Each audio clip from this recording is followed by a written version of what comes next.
नमस्कार सभी को, स्वागत है मेरे YouTube चैनल पीस मिस्टर 13 पर। और आज हम बात करने वाले हैं वेद व्यास के महाभारत का जो 33वां विषय है, राजस्य यज्ञ का कार्य, उसके बारे में आज हम बात करेंगे। तो शुरुआत करते हैं। और प्लीज़ वीडियो शुरू होने से पहले प्लीज़ चैनल को सब्सक्राइब कीजिए और सब्सक्राइब बटन के बगल में जो बेल आइकन है उसको भी प्रेस कीजिए, ताकि हमारे वीडियोस का नोटिफिकेशन आपको बिल्कुल टाइम पर मिल जाए। और वीडियो अच्छा लगे तो लाइक कीजिए और शेयर भी कीजिए आपके फ्रेंड्स और रिलेटिव्स के साथ, ताकि हमारे चैनल ग्रो कर सके। और प्लीज़ वीडियो को एंड तक देखिए और प्लीज़ सब्सक्राइब कीजिए, आपका सपोर्ट बहुत ज़रूरी है मेरे लिए, प्लीज़ सपोर्ट कीजिए। तो चलिए शुरुआत करते हैं।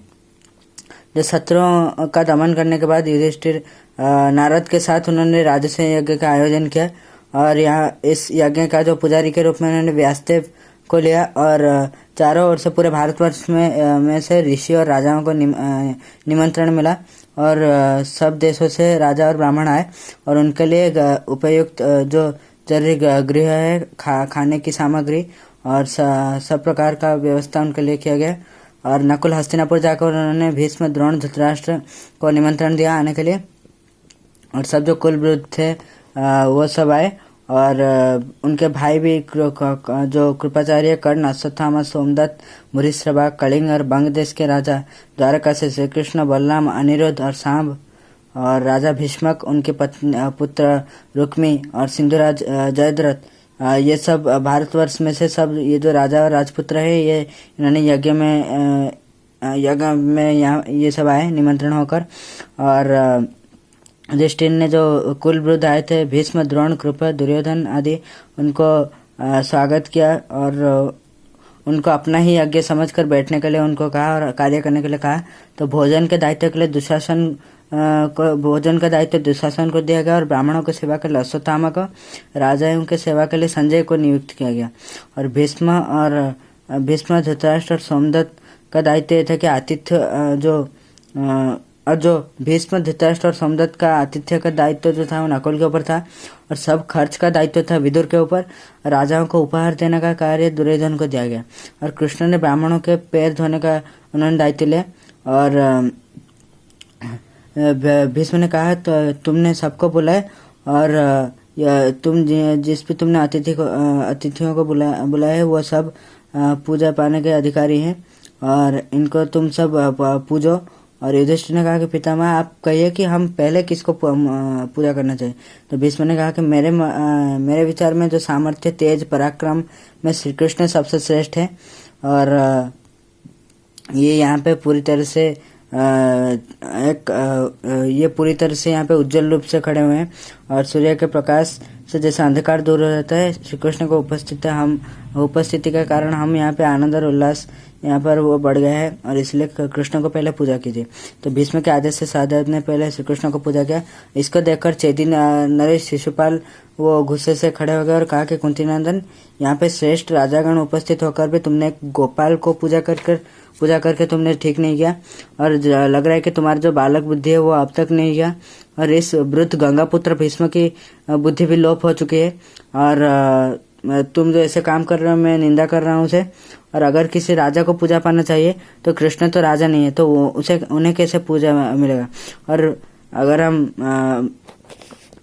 हम आयु के रूप से भी बात करें तो श्री कृष्ण तो सबसे बड़े नहीं है, क्योंकि उनके वंश में वृद्ध वसुदेव भी हैं, और तुम उन्हें भी पूजा कर सकते थे। और अगर कृष्ण को तुम बंधु के रूप में देख रहे हो तो ध्रुपद तुम्हारे ससुर हैं और परम बंधु है, तो उनका बात तुमने चिंता क्यों नहीं किया। और गुरु के विचार में भी श्री कृष्ण पहले पूज्य नहीं है, क्योंकि द्रोणाचार्य हैं, और वो रहते तुम श्री कृष्ण को कैसे पूजा कर सकते हो।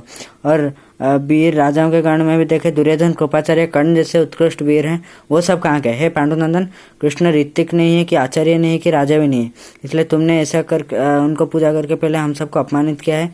और तुम्हें सबको धर्मात्मा के रूप से जानता था, पर इसी कार्य के द्वारा तुम्हारा सब धर्म कर्म समाप्त हो गया।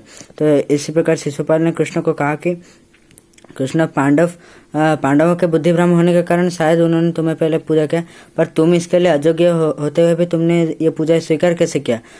जो एक कुत्ता जैसे कोई खालिस्तान पे दूध या घी देखकर जैसे वो खाने के लिए प्रसन्न हो जाते हैं, उसी प्रकार तुमने ऐसा अयोग्य कार्य जो कि तुम्हारे लिए योग्य नहीं है, ऐसा कार्य स्वीकार करके तुम अपने आप को धन्य समझ रहे हो।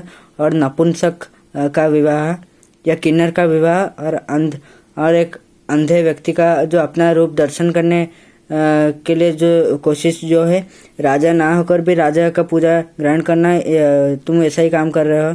और अभी भीष्मर युधिष्ठिर का जो असली रूप है वो पता चल गया और इस सभा में और कुछ समय के लिए भी रहना उचित नहीं है। और शिशुपाल वहाँ से चलने निकल गए तो युधिष्ठिर ने शिशुपाल के पीछे भागकर कहा कि आपको ऐसा कहना उचित नहीं थे। धीरे से उनको कहा कि भीष्म धर्म नहीं जानते, ऐसा कहकर आपने उनके प्रति अपमान किया है और तुमने ऐसा क्यों कहा। और यहाँ पे जो सब वृद्ध राजागण बैठे हैं उन्होंने भी भीष्म को सम्मान देकर कुछ नहीं कहा। तो भीष्म श्री कृष्ण के बारे में जो जानते हैं तुम नहीं जानते। तो भीष्म ने कहा कि युधिष्ठिर शिशुपाल को सांत्वना मत दो, क्योंकि वो कभी भी कृष्ण का पूजा नहीं सह पाएंगे। और इस सभा में कृष्ण के विरुद्ध जाकर कौन जीवित रह पाएगा। कृष्ण से पूरे संसार के पूजनीय है और वीरत्व तो शास्त्र ज्ञान बुद्धि चतुरता दीप्ति नम्रता इस सब में वो सबसे उत्तम है। और गुरु संबंधी ऋतिक राजा वो सब कुछ है। और उनके श्रेष्ठत्व के रूप से देखें तो उन्हें पहले पूजा किया गया है। और यदि शिशुपाल इसे अनुचित समझ रहे हैं तो वो जाकर जो भी कर सकते हैं क्या उन्हें करना चाहिए। तो सहदेव ने भी क्रोधान्वित होकर कहा कि अगर साल से तो शिशुपाल ने अगर ऐसा फिर से कहा तो मैं उनका अवश्य वध करूंगा, या किसी ने भी अगर विरोध किया इस काम को। और इस प्रकार और सब ब्राह्मण और क्षत्रियों का पूजा समाप्त हुआ। और ये सब चीज़ देखकर शिशुपाल गुस्से से पागल हो गए और उन्होंने सब कुछ राजाओं को बुलाकर कहा कि मैं तुम्हारा सेनापति बनने के लिए प्रस्तुत हूँ और इन पांडव और यादव वंश को ध्वंस करने के लिए हमें प्रस्तुत हो जाना चाहिए। और कुछ राजा भी एकत्रित हो गए शिशुपाल की इस बात को सुनकर। कृष्ण ने देखा कि शिशुपाल इस राज्य से यज्ञ को नष्ट करने की कोशिश कर रहे हैं और शिशुपाल भी गुस्से से वो भीष्म को और भी गाली देने लगे। और उन्होंने कहा कि भीष्म तुम्हारा बुद्धि भ्रष्ट हो गया है और तुम जैसे वाक्य बोल रहे हो ये एक नपुंसक व्यक्ति का निशानी है। और श्री कृष्ण के पास ऐसा कौन सा गुण है कि तुम उनका प्रशंसा कर रहे हो। पूतना के जैसे एक स्त्री को मारना, और किसी सामान्य जीव को मार देकर और एक सांड को मार देकर उसे बकार संडासुर के रूप में नाम देकर हत्या करना, और शकटासुर जैसे मामूली राक्षसों को मारकर ये कौन सा वीरत्व का कार्य है। और कंस जो है वो कृष्ण और उनके पिता के अन्नदाता थे, उनको हत्या करना कौन सा गौरव का विषय है। और छद्मावेश में वो जरासंध के राजधानी से के जो मुख्य द्वार है वहां से प्रवेश न करके वो जंगल से क्यों आए, और ये कौन सा वीरत्व का कार्य है। और भीष्म के जैसे एक निसंतान वृद्ध बुद्धिहीन व्यक्ति ऐसा उपदेश देना ये बहुत ही आश्चर्य की बात है।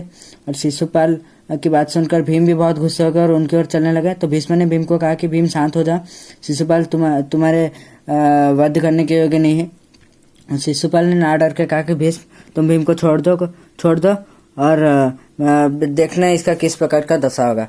तो यही था 33वां विषय है। मिलते हैं नेक्स्ट एपिसोड में। प्लीज़ चैनल को सब्सक्राइब कीजिए, बगल में जो बेल आइकन है उसको भी प्रेस कीजिए ताकि हमारे वीडियोस के नोटिफिकेशन आपको बिल्कुल टाइम पर मिल जाए। और वीडियो अच्छा लगे तो लाइक कीजिए और शेयर भी कीजिए फ्रेंड्स और रिलेटिव्स के साथ ताकि हमारे चैनल ग्रो कर सके। आज के लिए बस इतना ही। नमस्कार।